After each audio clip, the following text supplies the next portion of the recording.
Ja, det ser ut som att ni har roligt. Helt sjukt. Säsongspremiär torsdag klockan 9. Och jag också har roligt lite. Att ni inte gillar mina videor, det är inte mina bekymmer. Då behöver inte ni se på, då kan ni försvinna. Åh, fy fan vad så trött jag är. That seems really inconsistent as well. The instructions on the bottle here for your 12-year-old say that this medication, montelukast 1 tab nightly for your 12-year-old.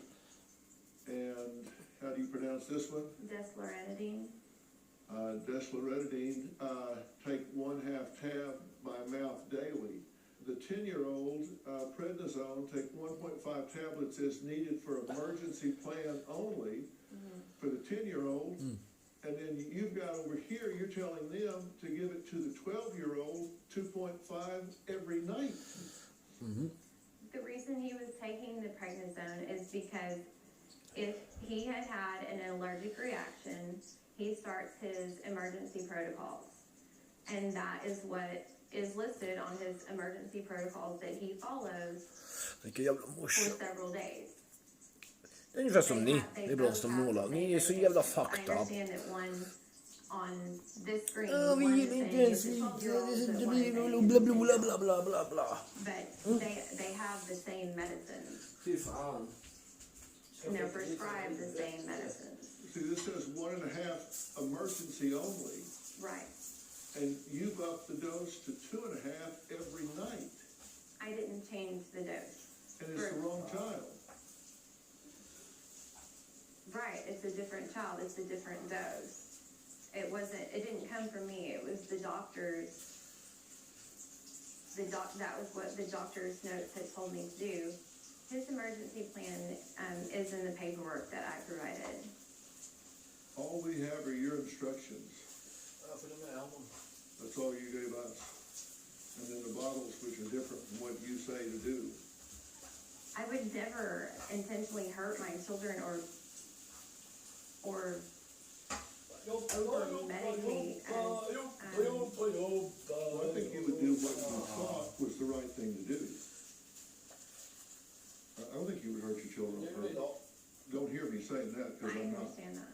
But, you know, I'm I'm not, just saying there's some fishy stuff going on here about medical perception. I'm not going to mess with my children's medications. My kids are my Så ska jag jobba imorgon igen. I have. I'm concerned Jobba. about the conduct Fy fan vad jag har jobbat idag. Så in i helvete mycket. this tug of war and fighting in front of the children. And we have some examples of that. This is what the kids are subject to. You're trying to make me out to be the bad guy all you want. You are. You showed up at my house with the cops. 2 We don't- weeks after they were supposed to Are be you home. kidding? No, I'm not. 2 days. You look like you sit on the couch and eat ice cream all day. This packing on pounds thing, is that what you like to do now? You're This sickly anorexic thing, is that what you're going for? It's time for them to come on now. They'll come out when I tell them to. Then go get them. I don't want to yet. I wish you would just leave and never come back, really.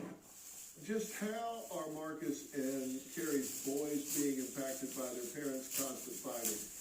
We're going to hear what they have to say next.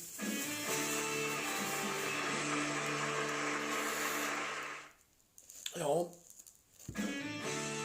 Men det är sådana som ni också. Well, Carrie says Marcus and Amber will get custody of her boys, quote, over her dead body. But how do the children feel about all the fighting between 3 adults? Whose side are they on? Take a look. I do think my parents fight more than other parents. It hurts, and I don't like them fighting. It affects me emotionally. I've heard them, but I never got what they were saying, so I never really understood it.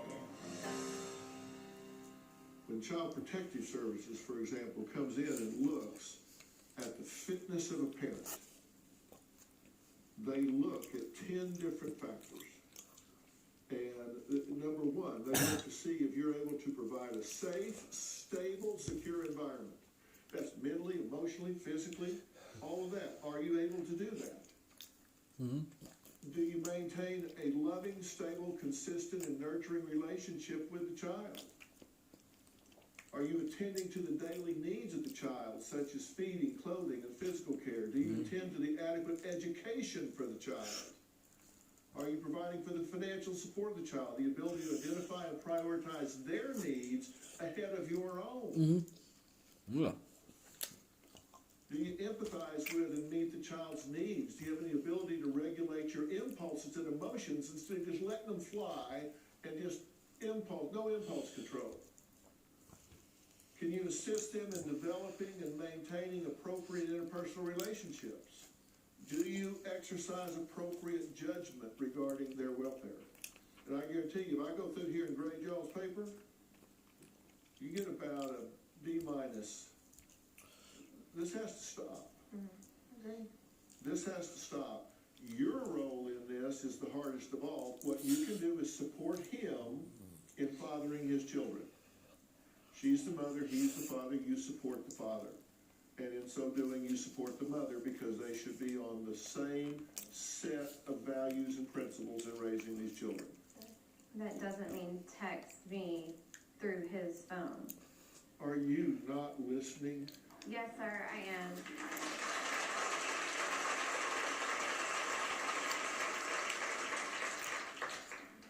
I didn't want to come out here feeling like it's 2-on-1,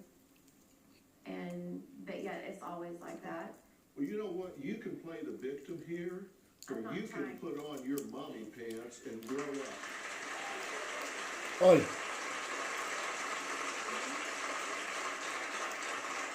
Because you keep this erratic victim behavior up and you're going to wind up losing your children. And that needs not to happen. You need to grow up and you need to deal with these children in a mature fashion. And you have not been forthcoming with me, and I am trying to be as supportive as you as I can be. And you need to hear what I'm telling you. You need to hear what I'm telling you. There is nobody working harder for you right now in this room than me. And you need to hear me. Oj då. Because I know what's around the next corner if you don't stop what you're doing and start doing what you need to be doing. We'll be right back. Det är ungefär som de här idioterna här. De där som alla.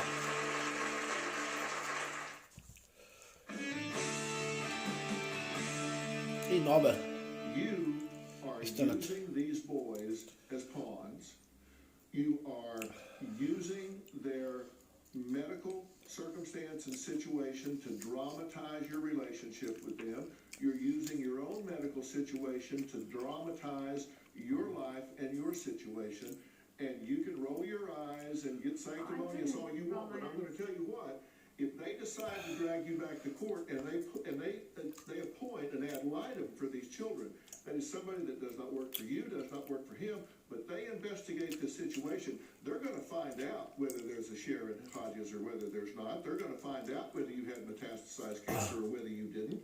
They're going to bring all of that to bear, and the truth is going to come out, and then somebody's going to say, this woman is not stable enough to be in the position that she is in. You don't want that to happen. What you want to happen is to work from this point forward. You don't want a lot of scrutiny right now, so you don't want to go there. What you want to do is work from this point forward. And what you want to do is not prove her wrong. What you want to do is say, let's behave like adults and stop arguing. You don't need to go back to court. You don't want the government in your family. You have no idea what they're going to do. Work this out between you. He's already filed papers for court. Work this out between you. You'll be so much happier if you do. Believe me. That's why we wrote an official. So please, I will get you a family counselor that will sit down and work out a co-parenting plan and tell you where the pitfalls are and how to make this work, and they will monitor it with you until you get it right. I will get you that person to do that. Will you participate in that? Absolutely. Will you participate in that? Yes. Your enthusiasm is underwhelming. That's better.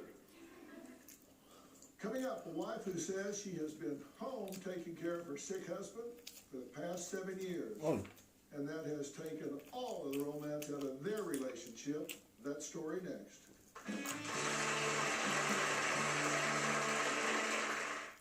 Sändningen presenteras av Kalles Kaviar.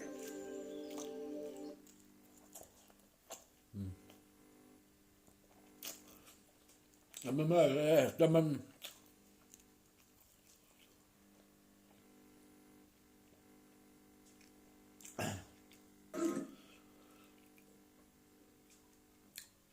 Och Simor. han är exakt en sån här person. Den här polisen med. Det är lite för litet huset. Så Vad heter han? Kapten Klänning, poliskapten och våldtäktsman. Ah, fy fuck. knackar på ikväll klockan 9 på TV4. Ja, jävla idioter finns det. Till poliser.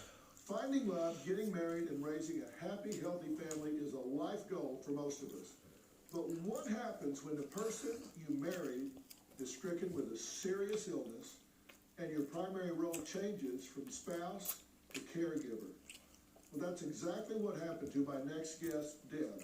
She and her husband, Rodney, have been married 22 years and have 2 teenage children. Then in 2000, Rodney was diagnosed with a rare genetic disorder. And for the family, and especially Deb, life and marriage would never be the same. My husband Rodney is the love of my life. Since Rodney became ill, my relationship has changed from wife to primary caregiver. It's necessary to care for him on a daily basis in a way that I was never expecting to. That's good. What I do for Rodney on a typical day is a lot of food preparation. I also take care of his medications. I'm often overwhelmed with the day-to-day life of caregiving.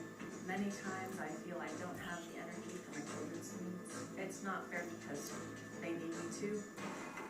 All right, dear, it's on the table. Got your oxygen? There really isn't a whole lot of time left for me after I care for Rodney and the kids. I really don't remember the last time I did something for myself. I am determined not to let caregiving become my sole identity. If I had a job, that would be a different scenario, but this is my job. My main concern is keeping Rodney alive on a daily basis. I will never give up on Rodney. That's what love is. Love you. Me too. Well, joining me are Deb, as well as AARP caregiving expert and psychologist, Dr. Barry Jacobs. So welcome to Boo!